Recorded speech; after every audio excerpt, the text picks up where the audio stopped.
He's such a sweet guy, Josh Freeze. I was at Chuck and Barb's 50th anniversary at Bob Wackerman's house. Oh, uh-huh. And I hear this, Ken. And it was Josh, Yeah. I couldn't believe he remembered me. Yeah.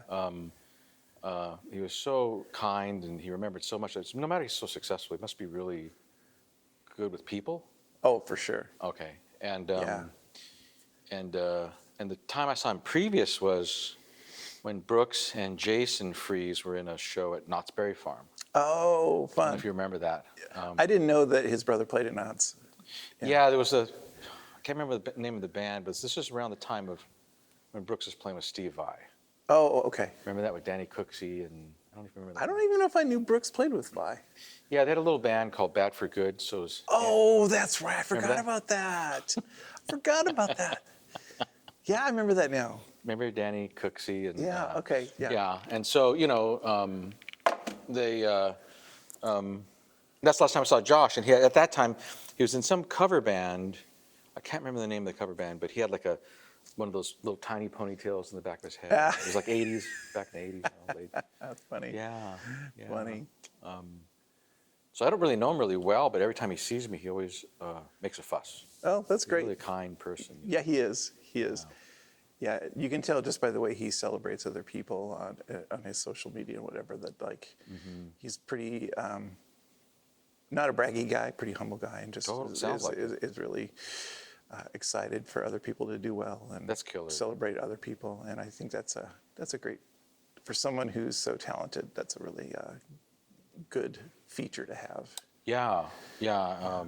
And the other time I saw him was when I was a kid, I used to take, in that same garage we were just in, I used to take lessons from Roy Burns, who was this famous drummer. Yeah, I remember that. Yeah, and then, and after I'd finished, maybe I was playing with you, I'm not sure, but then, I would see Josh, because he began to take lessons with Roy. Oh, he took from Roy too. Yeah, so I'd see him over at Aquarian, like in one of the Okay. extra offices, with a practice pad or drum set or Right. something. But yeah, so this podcast is just about things that we think about regarding art. Lately, of course, the big thing on my mind's been AI. I've actually been playing around with it a little bit. Yeah. But I want to get more to you, first. Like, you and I played in the band together. Yeah. And then you began to do other things, and you always had a good eye on, finding your own voice and doing something that wasn't like this commercial cliche. Like, you seem to explore music more bravely than some others back in the 80s. Is that true or no? Gosh, I don't know. I mean, you think about it, the 80s, I feel like I was just trying to figure out if I was a good musician or if I could even hang with people to play music. If I look back on it, I don't know if I was thinking so much about finding a voice as much as, just trying to be competent enough to play with other people. I was I was obsessed with practicing and other musicians, almost to the point of being detrimental, because I think there's a point you can get to be like obsessive about other musicians and what they do and their little tricks and think about that rather than thinking, it's kind of like not seeing the forest through the woods. Yes. You lose sight of the fact that you're all playing music and trying to connect with people on an emotional level. And sometimes you just get lost in the technique or the gear or things like that. And I'm sure that I went through just a lot of that in those days, just trying to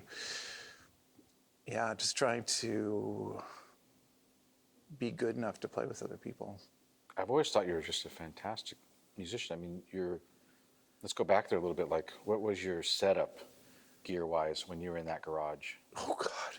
I remember it was a Brown amp for some reason. Yeah, I had, that was my first amp the first real amp I got. It was a Marshall Country Combo, I think. Wow, I bet that was loud. It was loud. I think it was a 50 watt. But the funny thing is, for a short time, Marshall was trying to compete with Fender. Like, this must have only been a couple of years. Okay. And so they thought, we'll do a brown phase amp. Oh, cool.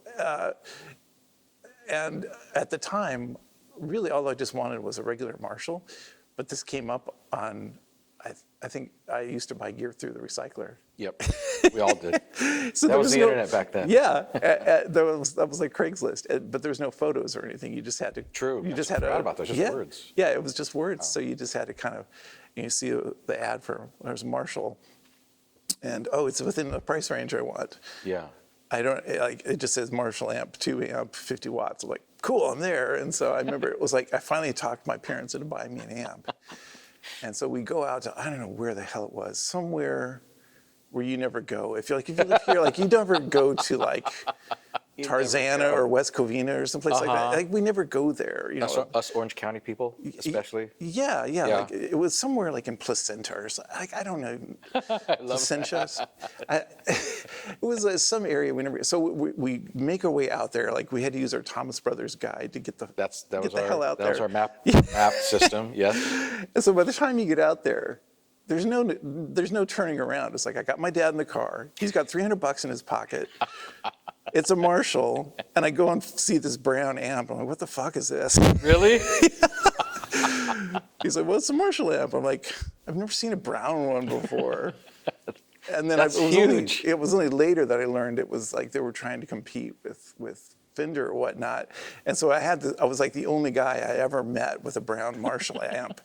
And that's what I had then was this brown Marshall amp. And it would get dirty. It would do the Marshall thing, but it was terribly unreliable. And I had that terrible old Plymouth Fury that I would put it in the back. I remember that. It was a stupid heavy amp or a stupid heavy car. And every time I drove that amp, it would rattle the hell out of it. And so the tubes would become dislodged. All the parts. Oh, yeah. And so I had to carry extra tubes because they were always just getting rattled so much and falling out. And I would show up to rehearsal and, oh, my amp, I got to get another tube out of the car. Whoa, I love that. So that was my amp back then. And, I didn't know any better. It was like I didn't have anybody giving me gear advice. It's not like now where you can just go on YouTube and get all this information. And It's amazing. yeah. Yeah. So I just figured that's the way it is. This is just life with a good amplifier. Yeah, Right. I didn't know it was a Bring shitty tubes. amplifier. Yeah.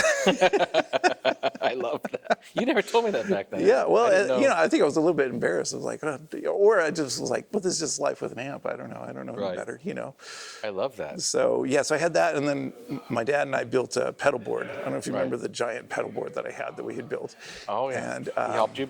Yeah. He helped me build How did you construct that? just like plywood, and then we got some vinyl to cover it, My dad was really into refinishing furniture, like recycling furniture, and he would always reupholster the furniture in our house when it got old. Right. That's killer that he liked to do that. You lucked out. Yeah, and he one day helped me with that. So we built that pedal board, and so I had 5 or 6 pedals on it, and Velcro, Right. all that sort of thing. And I think that was my setup, that and the Les Paul, which I still have. You do? Oh, yeah. Oh, that's sweet. Does that thing sound better today than it did then because the resin in the wood hardened, or is that just a myth about old wood?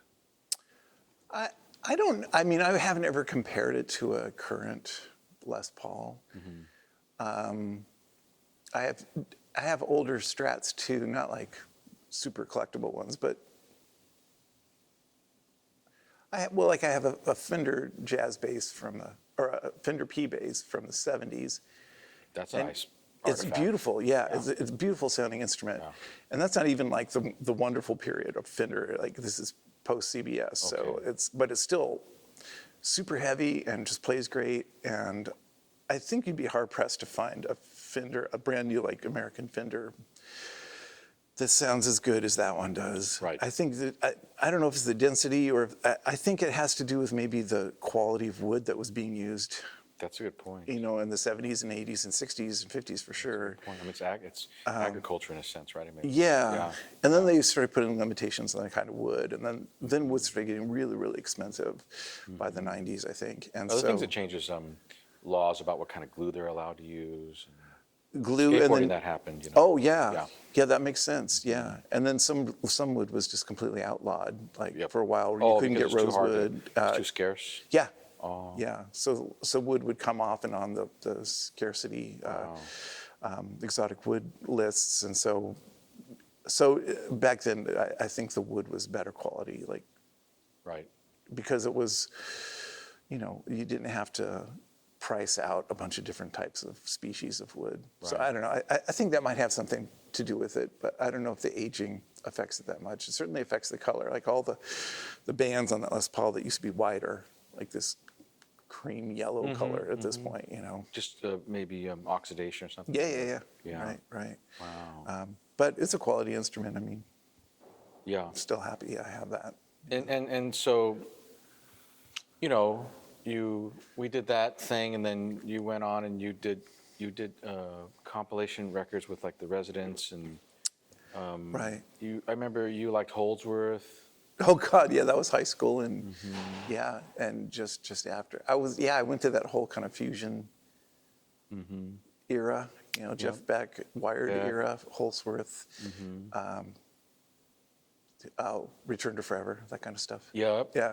So the whole fusion deal. Yeah. And then then at that time, were you listening to more eclectic music, or did it lead to that? Like, when did you start getting into things that were less, refined, and like we were Yeah. just talking about the skateboard or the photography, like you have all these different types of art, and Right. were you always into all types of art, or was it something that evolved? Yeah, it definitely evolved. It's sort of this rabbit hole discovery process that you kind of go through. I remember, well, when John and I were in that band, which was right after I got out of high school. Biggie? Yeah. Yeah. It's funny, given John's background, but that band kind of had this anti-jazz fusion kind of vibe about it. Like, we were like, we're not going to be those guys who play a million notes, and right. it's a little bit more of a punk rock attitude. That's cool.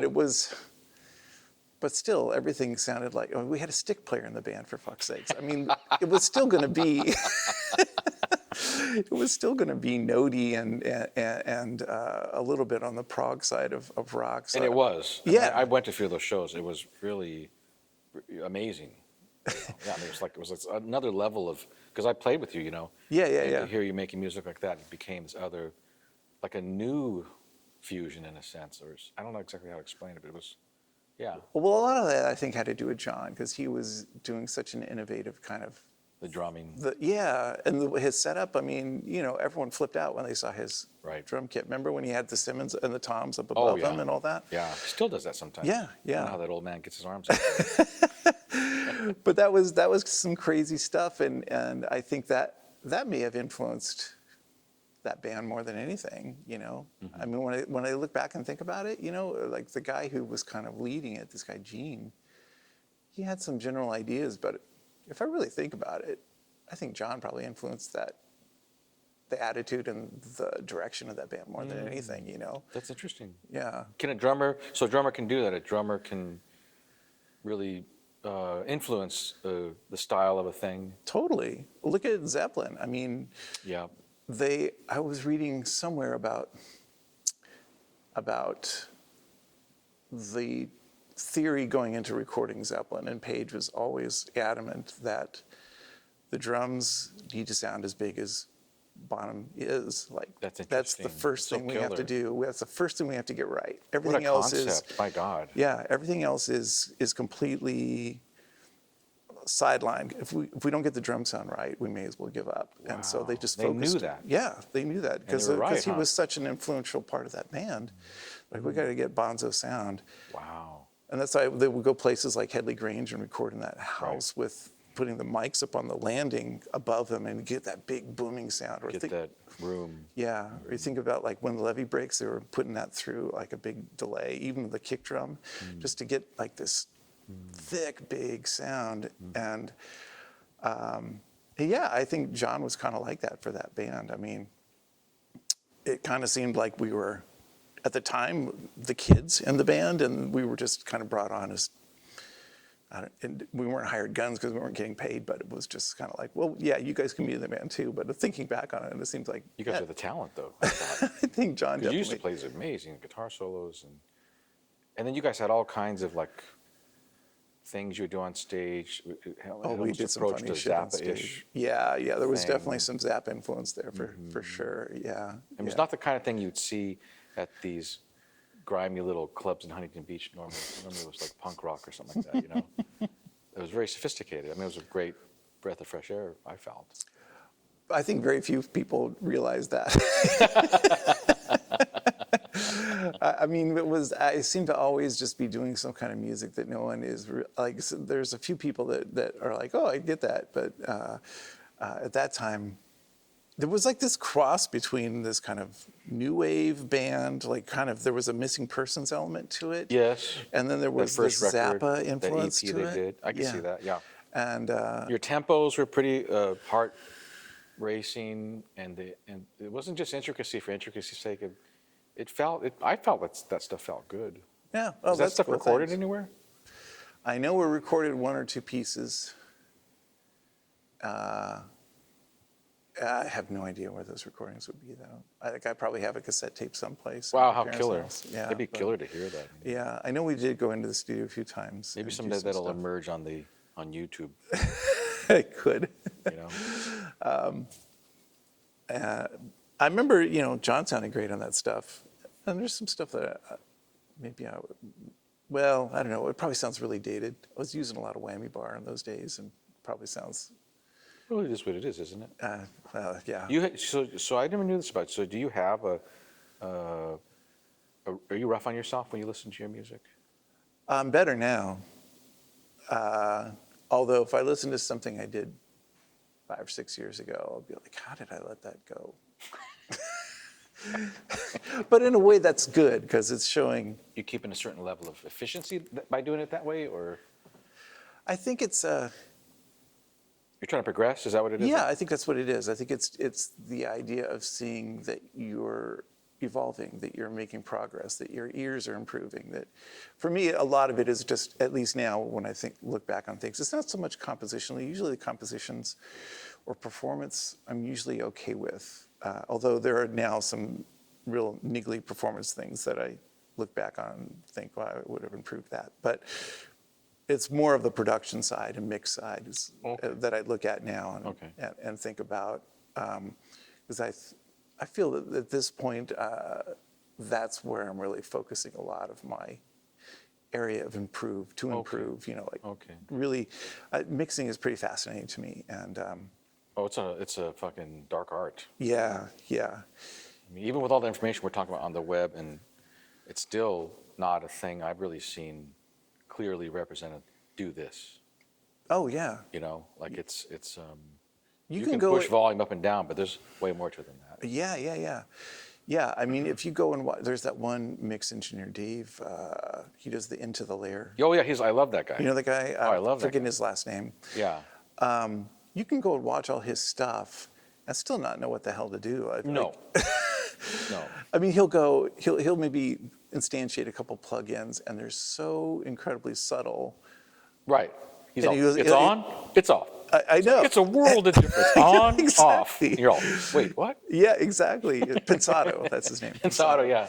I love that guy. Yeah, he's really fun to watch. But I can see people just watching a lot of those and talking about it, and then still not knowing the first thing to do if you get a mix put in front of you and trying to get it to sound right.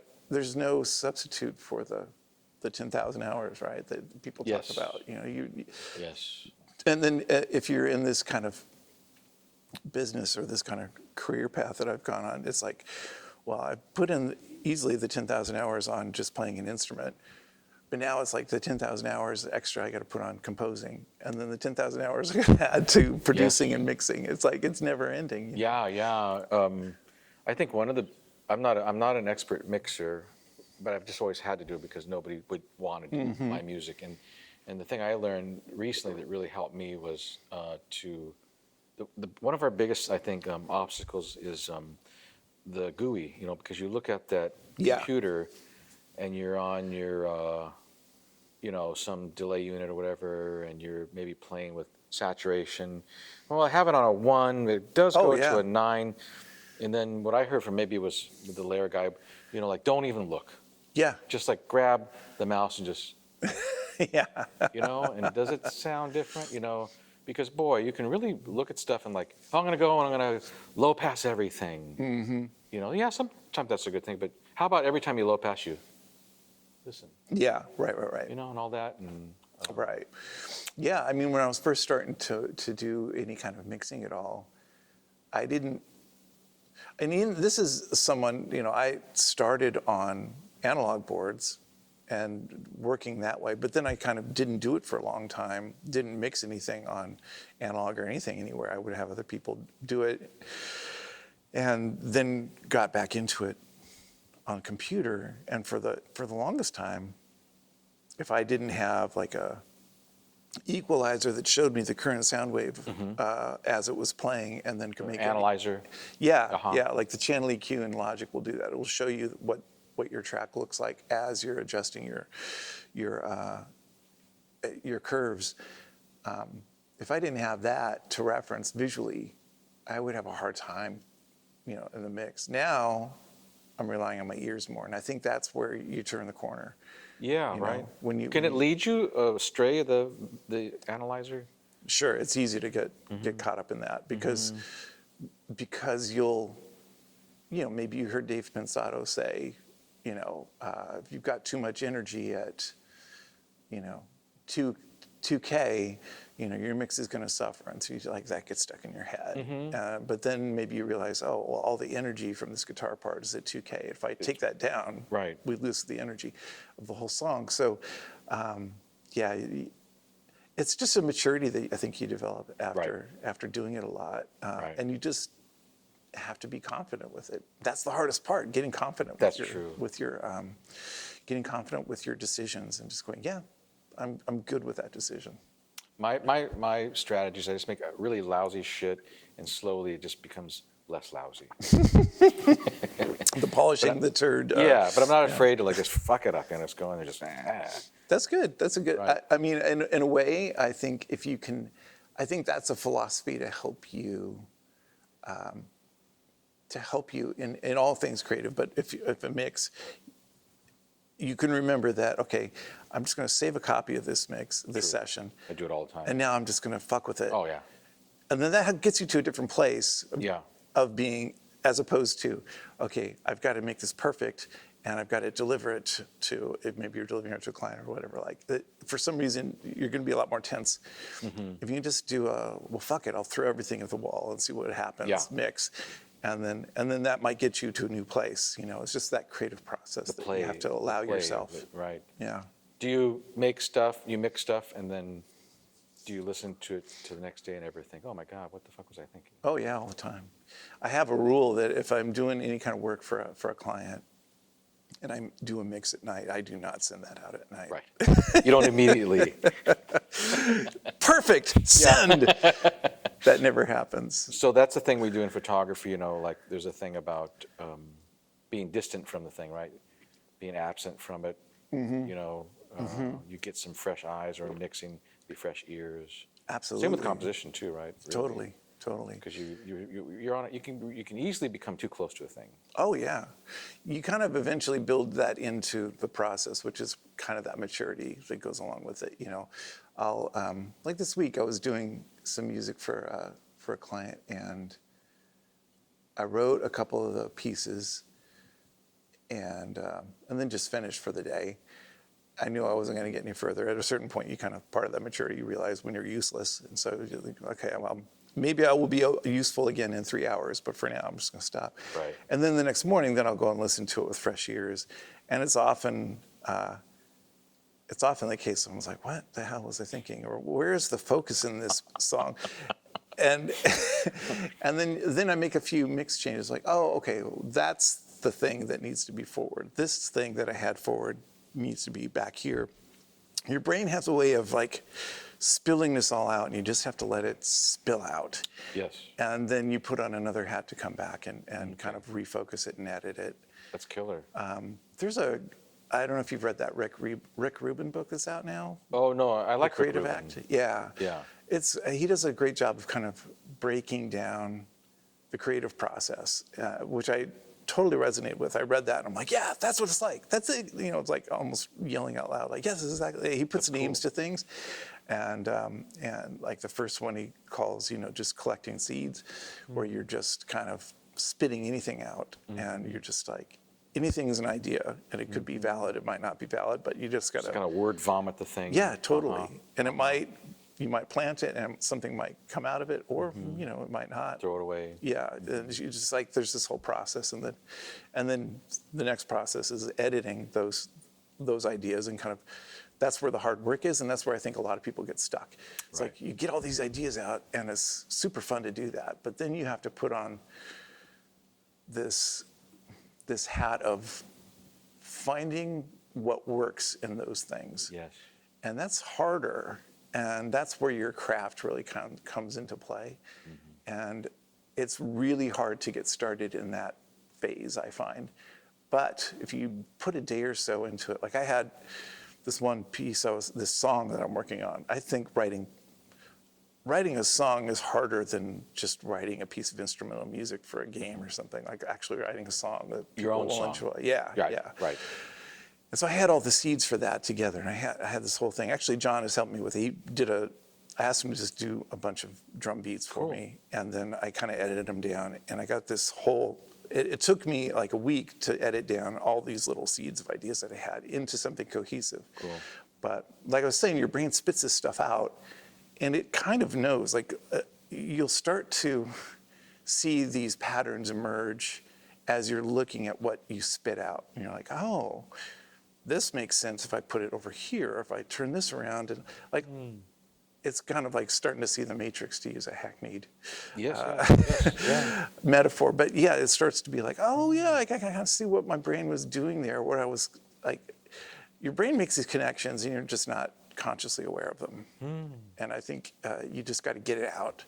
Right. And then you start to see where the connections line up if you spend some time in that editing kind of crafting process. And on that particular piece you're talking about, where are you at with it now? Like how far days-wise are you into it, you know, chronologically? Oh, you mean how much time have I spent on it? Yeah. That's a good question. I'm not exactly sure,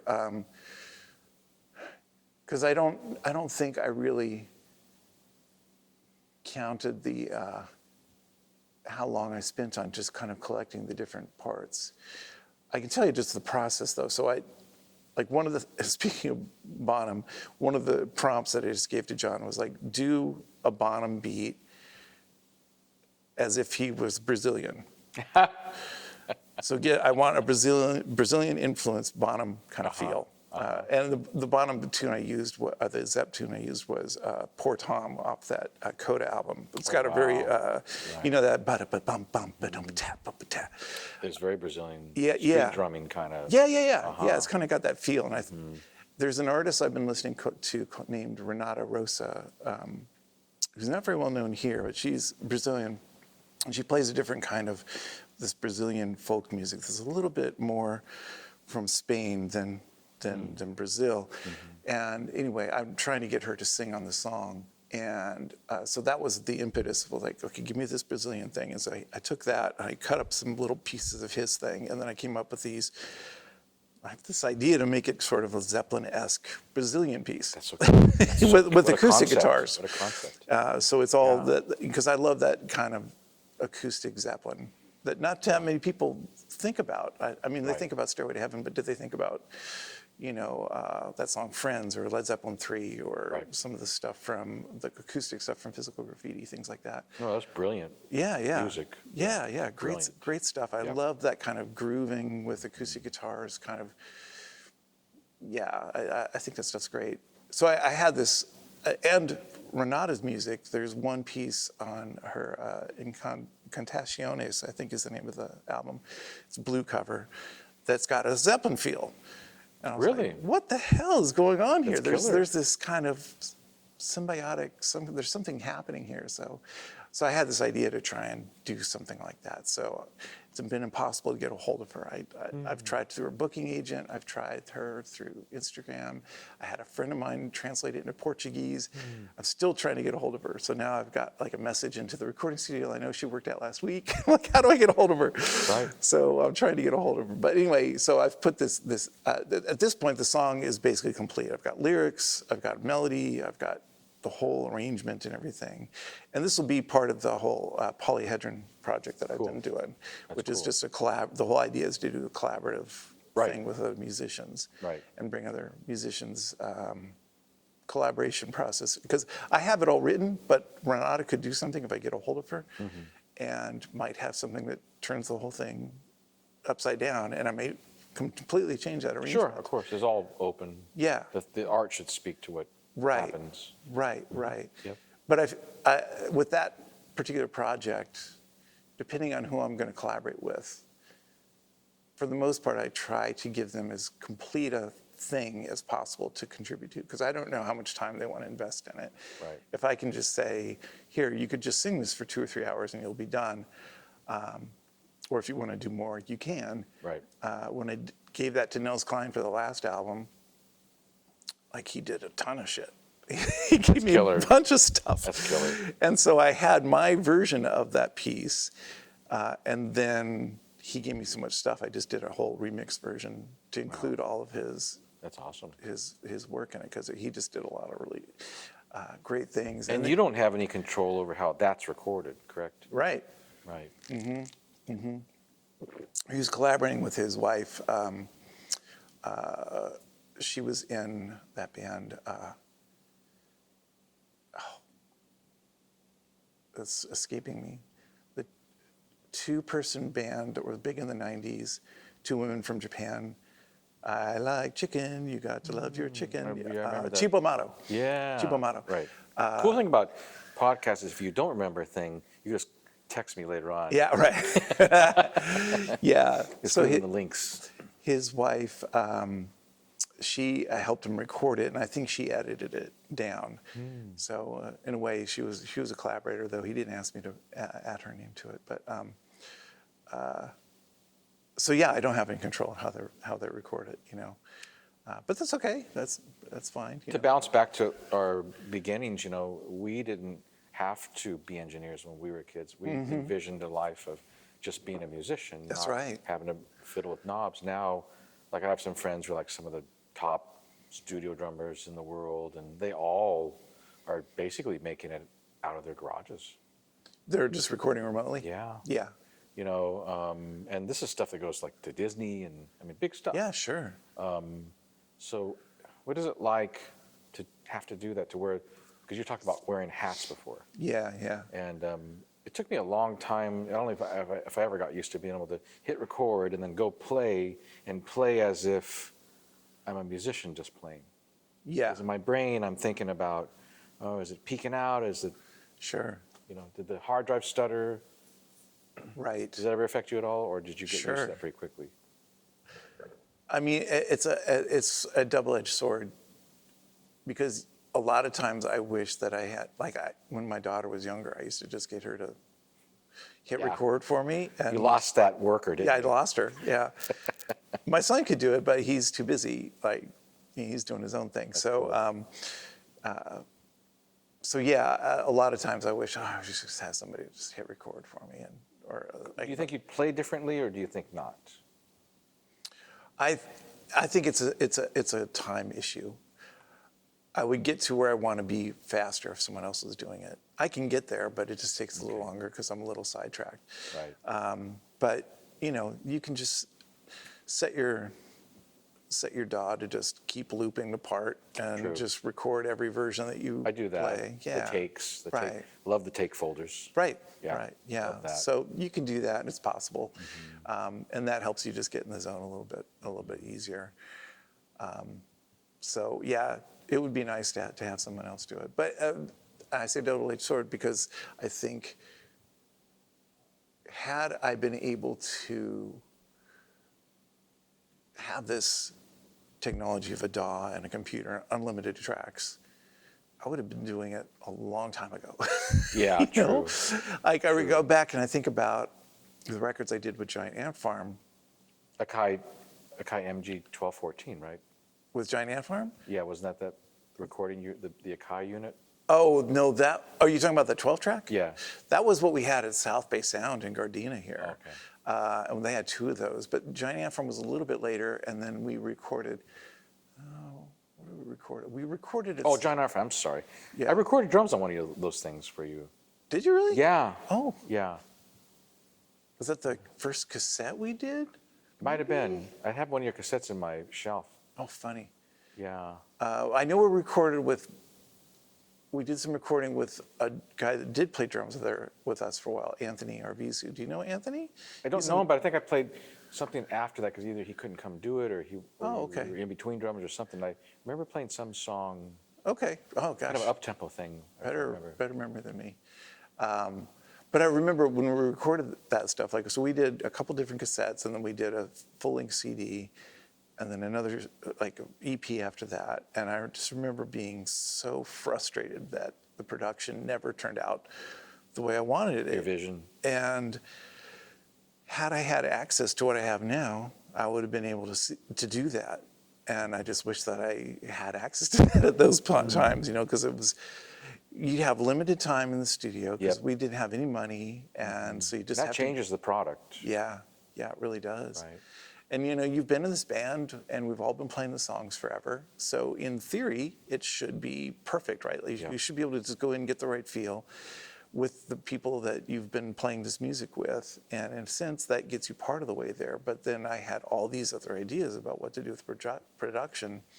I think I've always had that producer sense that that aesthetic that I wanted to get someplace different with it. And to me, it's like, well, the songs are kind of represented, but in a very bare bones, skeletal kind of way. They're not fleshed out the way I always imagined them, you know.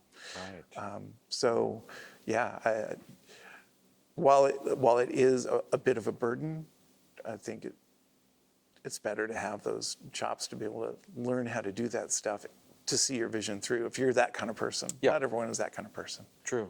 Yeah. So for you, it was you're happy that it happened. It's yeah. That's cool. Yeah.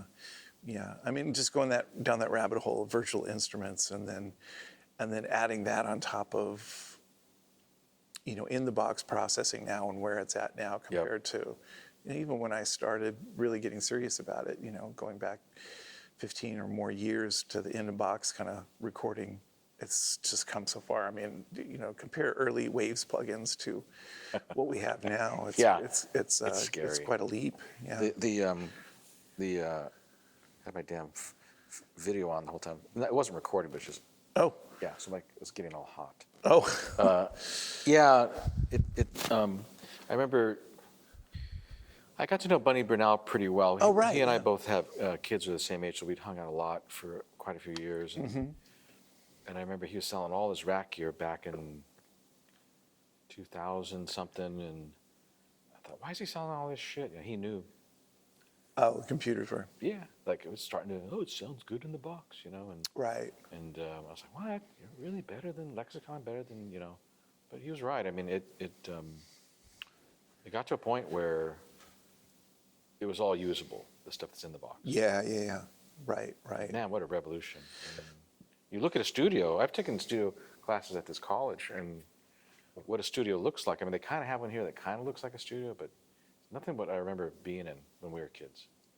Yeah. Well, it was such an investment in not only the board, but then all the outboard gear that you would have to actually properly do a mix. You know. And like your tubes and your amp, the tape machine, you basically have to be a mechanic too. Oh, that shit breaks down all the time. You're aligning it all the time and cleaning it all the time. Yeah. Yeah. You know. Even just the amount of guitars that I have now, every time I pick one up, there's something wrong with it. I'm like, it was just hanging on the wall. How did it get screwed up? Why isn't it making a sound now? I don't even understand. True. That's a good one. That's a good one. But yeah, you have a board. Holy cow. A friend of mine in Nashville has a really nice studio, and he had this beautiful Neve, and he's basically at the level of like an electrical engineer. Like, Just he's to a own it. fantastic audio engineer, but he could pull out one of those channels and solder on it and fix it and put it back. Like, he's one of these superhuman people that has this ability to do this. And he had this Neve that he just held on to forever because it sounded great. But at a certain point, he's just like, it's taken too much time. So he upgraded like to a new API or something. He just couldn't deal with it. You certainly can't, if it's a money thing, you certainly can't compete, with on analog with the digital world. I mean, Sure, yeah. Production-wise. Yeah, as far as delivering shit. Yeah, I mean, at home, I have a lot of really great software, but, everything is run through a UA channel strip that I have at home.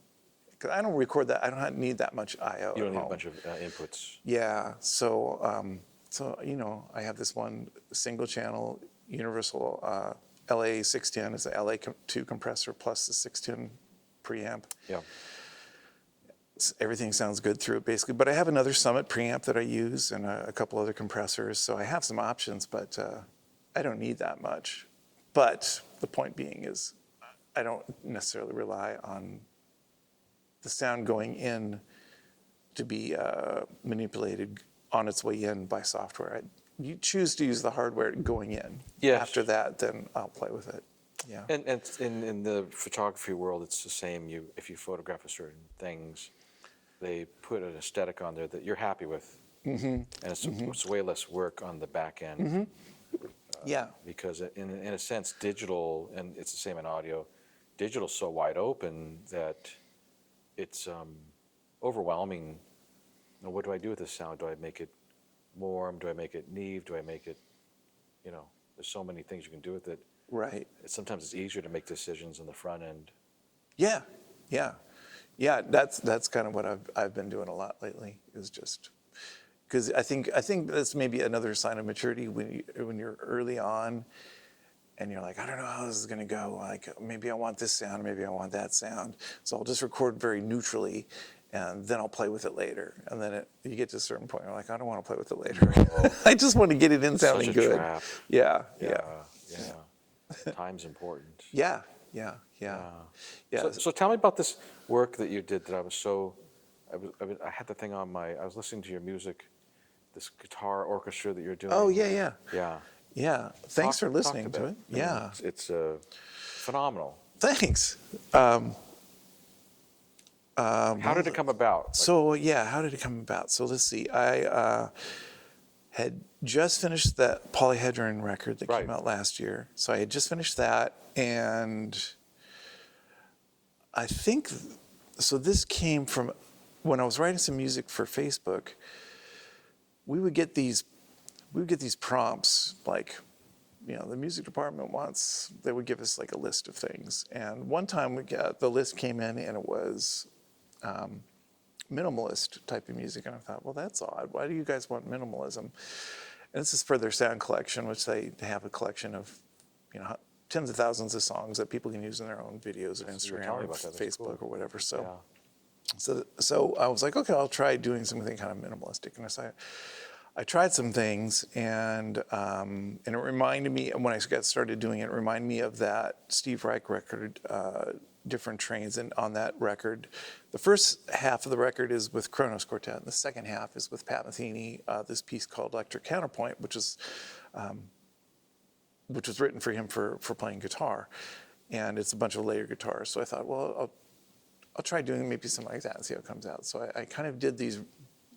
If I look at them now, they're just like really rough versions of what eventually became Terrace. And so that was kind of the first like experiment. Like, okay, I can come up with this kind of phrase-based, minimalistic kind of piece, and it's not terrible. So I was like, okay, so there's really good. There's something you're there. at that point. At that point, yeah. It wasn't terrible. It's like, okay, and it was fun. Like I was like, this is a different way to compose that I've never done before. Because I would just kind of record different phrases on top of each other, and then use Logic basically as a compositional tool to move phrases around in time. Right. And in a way that my brain wouldn't work in. Like like it's hard for me to do math. So I can't break up a 7 phrase with like a 3 phrase and figure out where they're going to meet eventually down several, but I can put it down on the Logic, and I can see where they're going to line up and see if that sounds or feels good. Yeah, you can see it, see the clips on there, and then if it feels right, I'm like, okay, well that's someplace I wouldn't have gotten to working on my own. Like, that's interesting. So I like kind of that process of doing it that way. And then, on the last track that I mixed for that Polyhedron record, there was a track with Eva Batova, who's a fantastic Czech singer.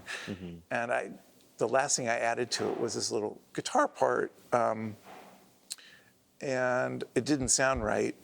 And I was like, well, I'll just layer it, and then I'll layer it some more. And I ended up putting I think 35 layers for this really short little 4-bar guitar phrase. And finally I was like, that feels right. 34 layers? Yeah. Wow. And I started layering it and using different guitars, using different mic distances, and then harmonizing it. And I was like, okay, now it's starting to feel like what I wanted there. Because it's a kind of a big, it's a small song. It just has the same chord progression through the whole thing, which just repeats 6 times, I think. And then the lyrics repeat 3 times, but it's a really long melody. And she just sings it 3 times, and there's a part where she just does improv. But every time there's a section of that chord progression that starts over again, I wanted it to feel like a totally different experience every time. So at one point I had these background singers doing sort of like a Fela Kuti kind of African voice thing, very syncopated kind of voice parts. And then there's another part where all these, again, Fela Kuti kind of saxophone parts come in. And then this is all with Eva singing on top of it. And then I bring in some drum parts. And then at the very end, it's like the saxes, the vocals, and then and at a certain point within that, there's guitar stuff happening. So every section was meant to be different. Anyway, long way of going about saying that I came up with this layering guitar thing. You're staring at 32. And that's on top of everything else that was already in the song. But You sub the 32? Yeah. I would create, in Logic, you can do these track stacks. Yeah, and love track stacks. Yeah. It's a nice, rather than just creating a new auxiliary bus, it's a nice way to kind of organize them, just because you can make for your them. Brain. Yeah, exactly. It does. Because otherwise you're looking at all these tracks, but you can just hit the disclosure triangle and they disappear into a folder. I was like, oh, this is great. I love it. Yeah.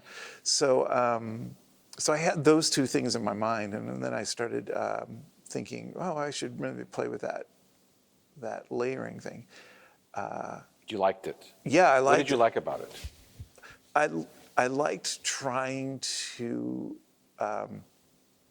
create the feeling of a lot of players in a room, which is something that I got from that Pat Metheny record. And if I just think about it, well, now I've listened to it a lot since I finished my record, but in the past, I remember thinking about that record, which I used to listen to a lot. And for some reason, I remember it being bigger than it was. If you listen to it now, you don't hear more than maybe a dozen or Interesting. 14 guitar tracks at any time. But I remember it feeling bigger. And a lot of that is because of Reich's writing. He would do some things in the writing with phasing and whatnot that would kind of make it feel a little bit bigger. And so I liked the idea of trying to create the sound of a lot of guitars doing the same part in a physical space. It created kind of a bigger physical sound. If you had taken 30 guitar players and put them in a room, you could get a sound, but it would be different than what I was doing. But I was trying to create what that sound might sound like in your head. The concept of that. Yeah, because if you went into a room and did that with 30 guitar players, you'd just probably have a stereo, maybe a couple stereo pairs. You look at them as one instrument as opposed to. Yeah, exactly. And I knew I wanted to mix this in Atmos, so I wanted a little bit of that separation, so it would feel like as you turn your head around in the mix, you'll get a little bit of a different. Happens. Yeah, okay. You couldn't do that with just 2 mics. Right, exactly. So so, that's not to say that I wouldn't like to record with 30 guitar players in a room and have that stereo pair, because that's really good for certain things. There are certain parts of some of those arrangements that would sound great for that. Right. But then there's a lot of parts where we want that separation too. So in an ideal world, I'd be able to do both. Right. So yeah, I actually, I had a break from, I actually took a leave of absence from work and just started work on the record. That's cool. And because I could. Because you were just like, okay. And you just felt like it's something you wanted to do. Yeah. And the other thing about this record too was every piece was about someone who I'd known who had passed away recently. I didn't know this. Okay, yeah. So Wow. in a really short amount of time, a lot of people I knew pretty well all passed away, like within 3, 4, 5 years. And there was one spell where 3 or 4 people kind of, in less than a year, died. And you always imagine that when something like that happens, you're going to have this time to process it. Like, at least I did. I thought, well, there'll be time to grieve, and you'll figure it out, and you know what this feels like. You need to absorb it, and I don't know what it is. It's like this feeling of you have to honor their memory somehow, and I didn't know what that meant. I still don't know exactly what it means, but it just didn't feel like I had time to do that. Right.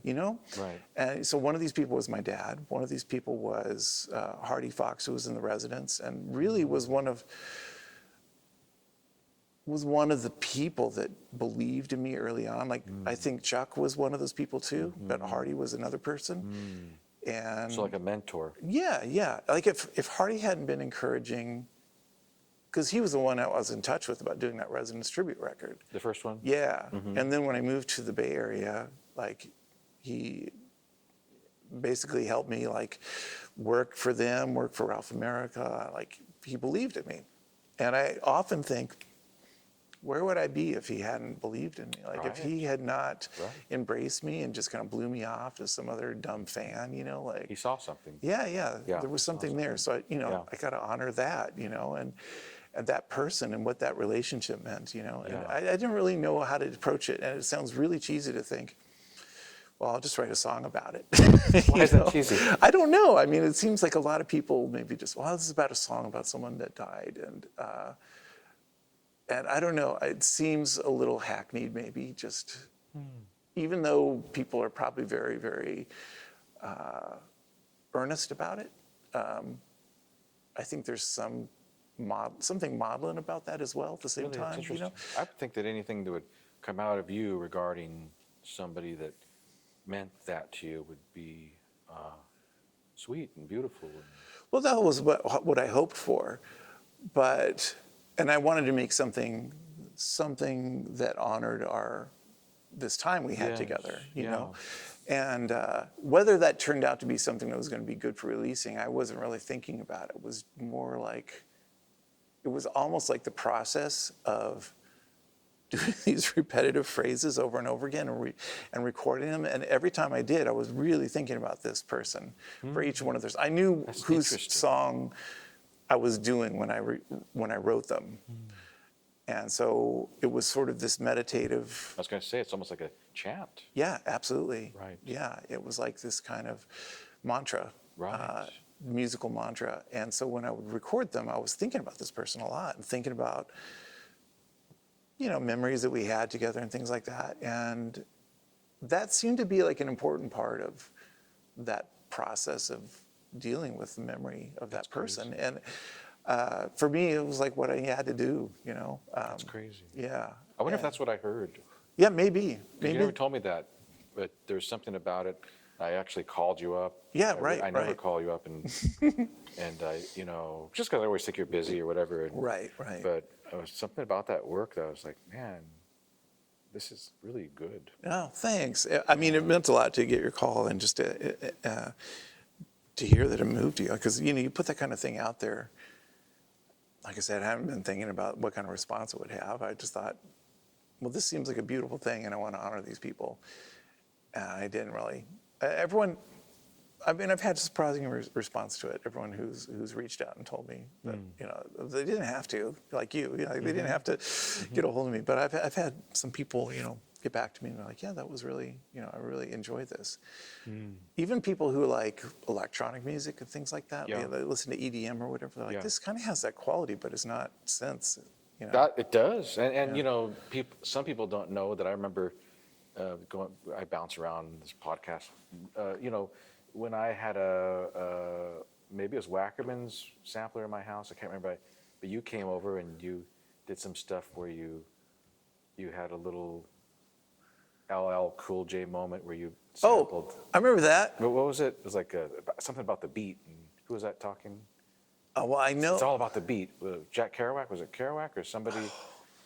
I remember sampling some. I think yeah, we some sampled spoken language stuff and some James Brown and. Yeah, and I think we sampled that "Mama Said Knock You Out" beat and some of that stuff. It was fun. Yeah, but I love sampling. I mean, I think sampling is wonderful. And so even though you play that all acoustically, I mean, you're not prejudiced against, you know, music is music, right? I mean, oh yeah, for sure, yeah, I love samplers and things you can do with them. So, and you know, I have almost as many synths in my room as I do guitars. So, yeah. You know, that's the big thing now in college if you're a musician, right? Did you know that? What's that? Well, if you go to Berklee School of Music, that's the hot piece of paper is synthesis. Yeah. A friend of mine is one of the professors there, Michael Bierlo. And when we were back east last summer, and I wanted to connect him with my wife because she runs the after-school music program, Bay Area Music Project, and sometimes they're looking for people to staff up her music program. So we want to make a connection with Berklee School of Music, and so I wanted her to meet him. And then he took us on tour of the new stuff and the new building at the electronic music section, and they've got amazing setup now for. Right. They've got so. We went in the modular synth room where they've got, I think, about 5 or 6 different identical modular synth setups Killer. for people to learn modular synthesis. Attack, decay, release. Yeah. And they're all plugged into the same system, and whoever the teacher is can, you know, can change the mixer so that they're hearing different people's music, or all those people can collaborate together. It's pretty cool. It's a pretty cool setup. Neat.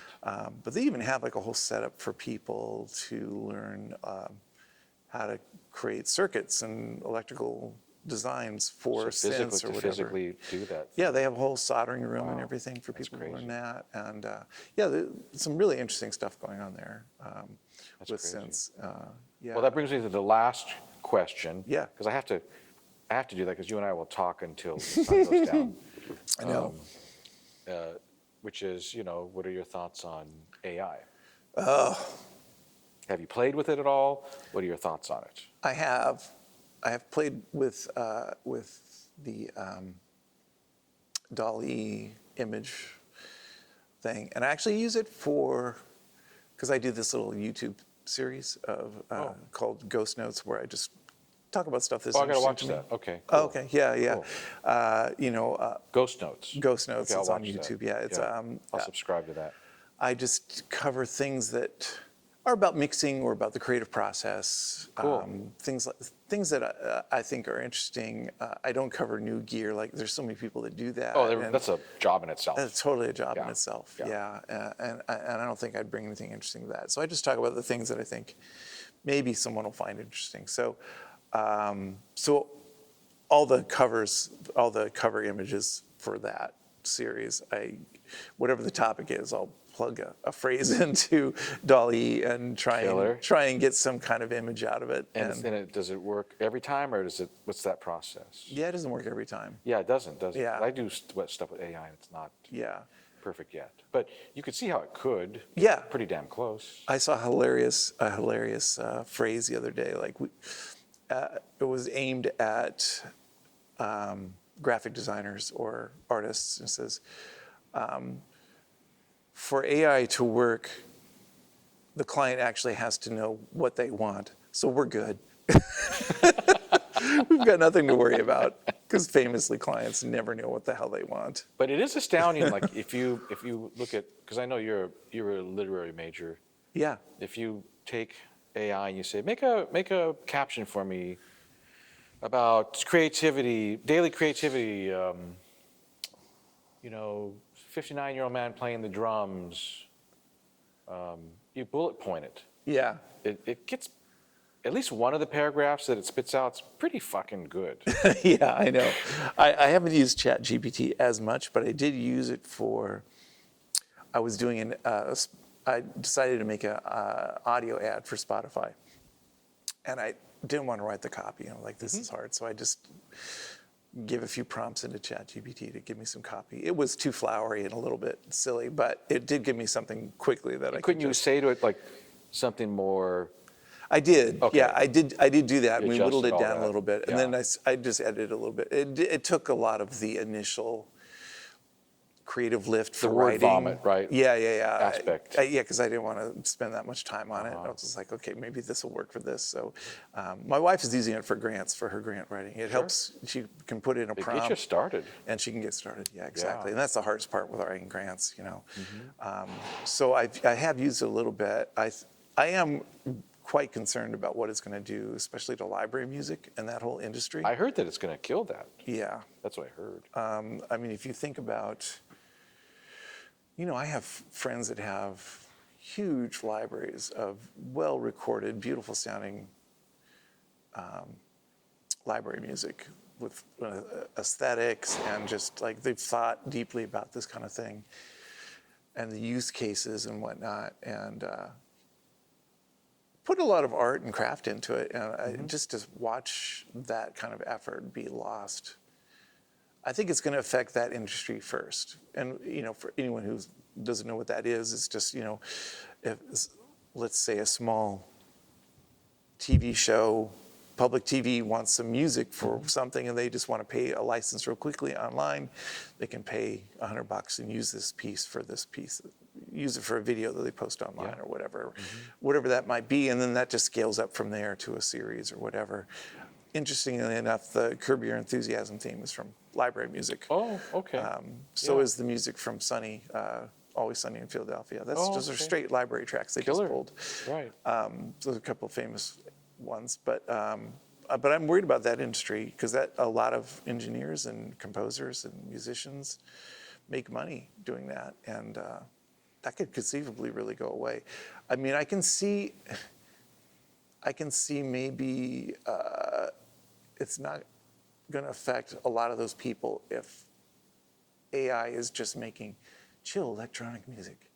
But it's not. I mean, I heard that people believe that Spotify will get rid of the studio and the musician, and Spotify will just generate music. Well, I wonder if that's their goal. They have banned a lot of these AI labels now. They just did that recently, the last couple of weeks. Because what's happening is if you just get a bunch of people flooding Spotify with AI-generated music, no one's going to find anything. That stresses their, so it dilutes. It dilutes their whole product in a pretty damaging way, I think. Because that'll fuck up their algorithms and everything, and pointing people to the right kind of music, and people can put whatever they want as far as their descriptors of the types of genres, and it could really foul things up, Right. Because the thing that Spotify and everyone else counts on for making their algorithms work is that artists want to develop themselves as that artist, the brand of that artist. Yes. And if you've just got thousands of bots Just that too much don't noise. care about any of that, it just completely throws a monkey wrench into the whole thing. I heard that, to speak to that a little bit, I heard that, is it Drake? Was that the famous story about the AI where somebody they created a new song for this artist? I think his name's Drake, I could be wrong. Yeah, I think you're right. They were copying a Drake.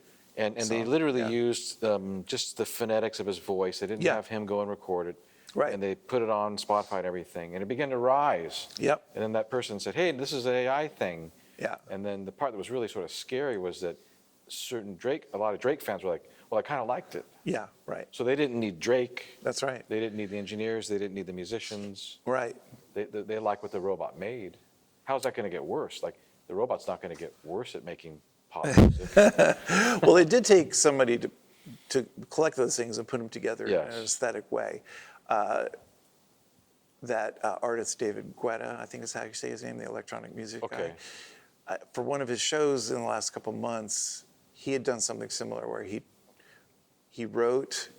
got a prompt, put in a prompt to write lyrics like Tupac. He got a voice, an AI voice, to sound like Eminem, to rap to the Tupac lyrics at a tempo that he designated. And then he recorded it and added some stuff and played it at the beginning of one of his shows, and people thought it was Eminem doing something new with David Guetta. And but he didn't say anything. He didn't. I don't think at the show he said, by the way, that was He didn't AI. reveal that. He just played it at the beginning of his set, and people freaked out. Right. And then later revealed what it was. Wow. What do you think about that? Well, overall, I just can't help but think about Terminator. Yeah, I mean, the guy Skynet. Whoever owns ChatGPT, did you see that I saw this footage. He was literally like before some government body begging for them to regulate him. Yeah. Why would he do that? That's the same thing Facebook's been asking for years, because they keep getting fined. They're like, well, regulate us, give us some. Oh, so it's for money because they're It's afraid regulation. it'll protect them in some sense. I think that might be part of it. And I think that's also to help competition too, to try and quell, let's set the guardrails on this. Okay. So we know how far this stuff can go, because it can go pretty far, and we better get some regulations on this. And so I think that's where some of that comes from. But yeah, I can't help but think that it's like, as artists, I think we look at the potential of what this can do. Like, how can this help us? Like, yeah, I can write copy real quick for my Today ad. it can assist you. Yeah, today it can assist you, but I don't know the effect of what it's going to do to jobs, especially for artists. That worries me. But I think is bigger concern is we already have trouble figuring out what's real and not real with fake news and the internet, and this is already a huge problem.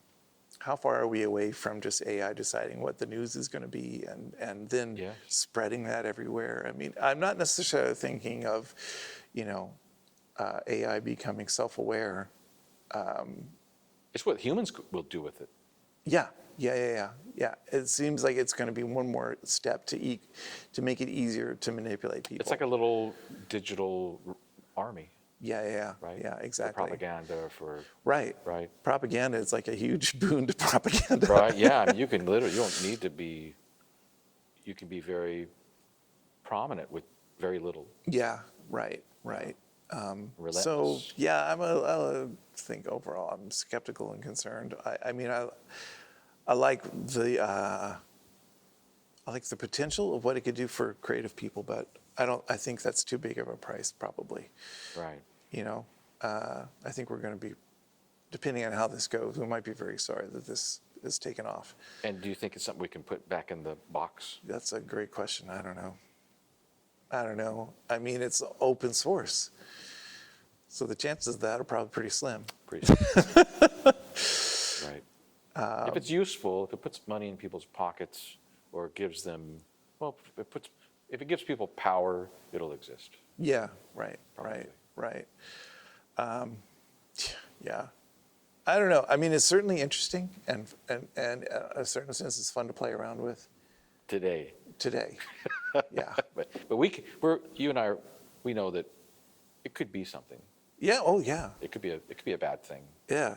It's going to be something. I mean, to see where this goes is going to be an interesting, possibly dangerous ride. But it's like, like you say, we can't really stop it, though. This train has taken off. It's taken off. Yeah. Well, thanks for talking. Yeah. Let's do this every 40 years, okay? You got it. Well, we'll just have the bots do it for us in 40 years. That's true.